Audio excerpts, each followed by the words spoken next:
Okay, so this video is just going to highlight a walk around as the pilots and med crews should be doing after on every static leg that we do. Patient legs are going to load right up and the pilots are going to do this, but every time we don't have a patient, we're required to do a 360-degree walk around of the aircraft. So this is just going to be a very brief, big bullet point item, things to look for when you're doing a walk around to satisfy our safety requirements before we take a flight.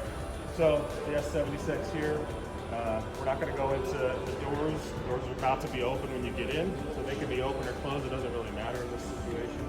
Basically, what we're looking for are all these little doors on the aircraft. Doors for fuel, doors to hold the engine in place, the landing gear doors, and then another big thing are fluids leaking out of the aircraft. So we're going to start pretty much whatever side you're on.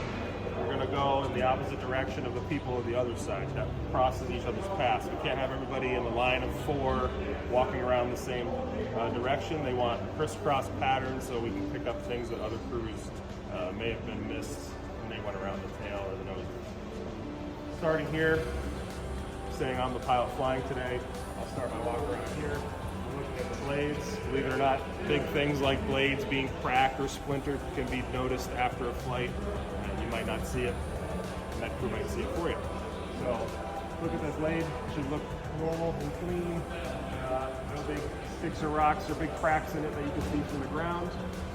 Then we move into the rotor head. You see the root stop painted orange at the root of the blade there. That would be in place. If not, the blades would be very low and in your way when you're walking around the aircraft. Right below that, you'll see a series of cowling doors. Each have two latches on them. These are all in the closed position. Those little tiny latches will pop out. They'll barely be noticeable. They're not marked with reflective tape or anything. They'll just be like a little stick will be popped out. Just say something. If it doesn't look like the way you're seeing it right now, say something to the pilot. We're moving down here. My eyes usually drop down and we look at the gas cap here. The gas cap flips out. That's obviously not good. But these are tricky and they sometimes can get locked and not be fully closed. They could look like that with the lever up, like that, which could cause a fuel leak. If anything looks suspicious here, tell the pilot. You might see fluid here dripping down. You can even see a line on this aircraft. When they overfill the tank, they'll slosh around. These seals aren't the best. Or when the gas cap's full and they're pulling the gas nozzle out, fuel will leak down. If they're super full and the aircraft's leaning, it might leak through this seal right here. As long as it's not gushing down on the floor, it's not something to bring up to the pilot's attention. But if you feel uncomfortable with it, tell somebody. In the summertime, this little port right here will leak just condensated water from the air conditioning system. That's just plain old atmospheric water, nothing to worry about. You're gonna see a lot of it in the summer. Coming up in here, we have a ground port here. We just got fuel and you're doing a walk around, you might see a cord plugged into there. I've seen it where they pull the cord out and the port stays hanging halfway out. Make sure that is free and clear as you walk around. And my eyes usually travel up to these cowlings here. This is the transmission cowling, this is the engine cowling. They have a series of Zeus fasteners here. You can see that is an open Zeus fastener. You can see there's a black Sharpie or a white Sharpie denoting the resting position or the closed position of these T-handle Zeus fasteners. So make sure they all line up. These fasteners here can look like that on a walk around. They could look like that on a walk around. That's all unsecure and could lead to damage to the aircraft. These are conveniently painted orange, so they're high vis at night when you're doing a walk around. You come over here, the front of those are also painted orange, so you can see them from any angle on the aircraft. You might be able to catch it a little bit better at night or a low light situation. To close it, just tell the pilot and they'll have it closed for you. It's not a big deal if these pop out. That happens in flight because of vibrations, just to fix on the next flight. That's why we do the walk around. These all work the same as these two on the main cowling for the engine. There's a door here that we commonly use. It's where we store our wheel chocks. This door is on a hydraulic, so it's not going to typically be just cracked and left like that. It'll either be fully open or fully closed. But you could have a fully closed door and a half closed latch like that. To close that, you would just push it tight. Most people know how to operate that. We use it almost on every trip. So the next thing I like to look at after the baggage door would be the main landing gear. Obviously the wheel chocks need to be removed before we take a flight. Somebody on the crew usually is pretty good at picking those up. It is the pilot's responsibility though. The next thing I'll show you is this hook right here. That's to tie down the aircraft, tie down the blades. In this upward configuration, if the gear was to be retracted, it could actually shear some of the landing gear struts, rendering it useless. So the regulation is 1/4 inch off this stop. I just go by, I either push it or I will kick it completely flush with this main gear strut, and it won't have any damage as it gets retracted into the aircraft. Okay, in this configuration, we're in the hangar. We just towed in, but this was what's going to look like when we tow outside. We have this red ribbon here that's attached to a landing gear pin for transport on the ground. We need to remove these before flight. Fortunately, the long red flag is pretty good to see, and once we come out of the hangar, it's pretty muscle memory for everybody to kind of either grab one off each side and give them to the pilot. There's 3 of them. The one in the nose is inside the cockpit. The pilot not flying will take care of that. Don't worry about if you don't know how to take them out. Just tell somebody that it's hanging there. The next thing are these doors here. There's one on this side, 2 on the other. They're little outlets. This one is the external power outlet.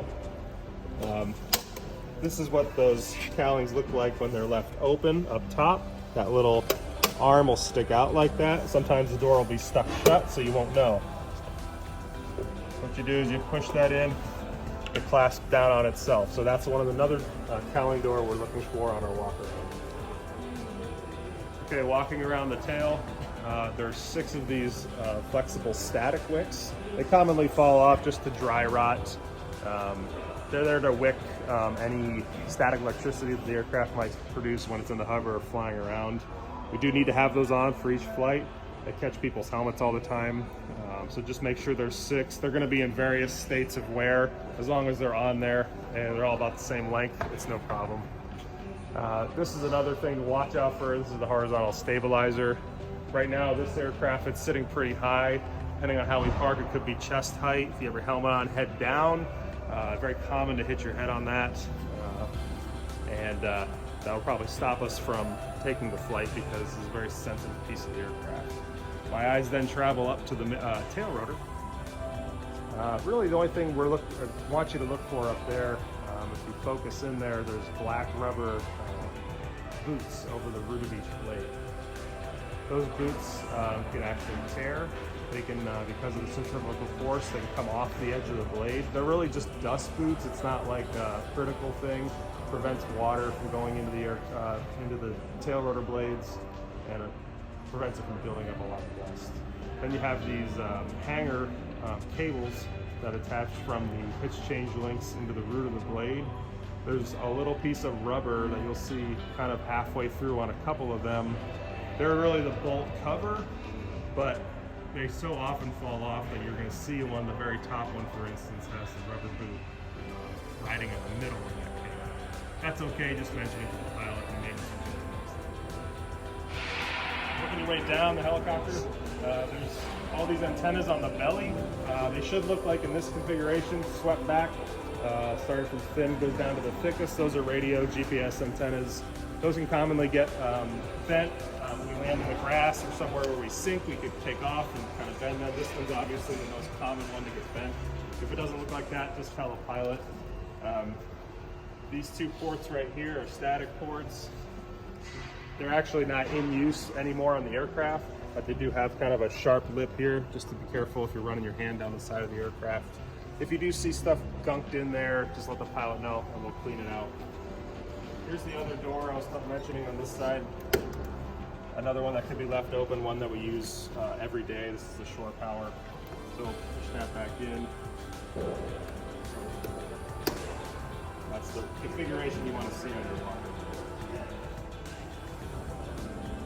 All right, so approaching the nose, the hot item here would be literally the hot item would be the pitot tube. There's 2 of them on each side. They are sharp to the touch. They do get heated in cold weather or rain. The pilot can turn on the heat to prevent moisture building up in here. Basically, it gives us ram air pressure for our instruments on the inside, very important. But they're also in a really bad spot when you're doing a walk around. In other classes, we'll teach you how to navigate around the aircraft when the blades are spinning, but it's a good habit off the bat. Just when you're doing a walk around, give yourself at least an arm's distance in the way so your uniform doesn't get caught on there, or you don't run the risk of burning your hand, or you're not paying attention. Use it as a handhold, it could break off. The aircraft is grounded at that point.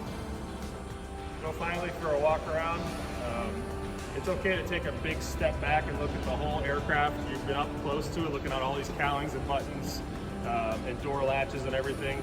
At the end of your walk around, take a few steps back and get a full picture of the aircraft. If something looks crazy wrong to you, like right here in this situation, it looks like it's leaning a little bit, that's okay. But if it's extremely leaning one way or the other, one blade looks a lot lower than the other, that's how you'll see the droop stop. You'll see a big crack in the windshield no one's noticed. Those big picture items you're not going to get when your nose is right up on top of the aircraft. So take 10 feet, 20 feet back, maybe on your approach, on your initial coming out of the quarters, start looking at the aircraft from 50, 60 to 100 feet away. If something's really wrong, you're going to see it from that far away.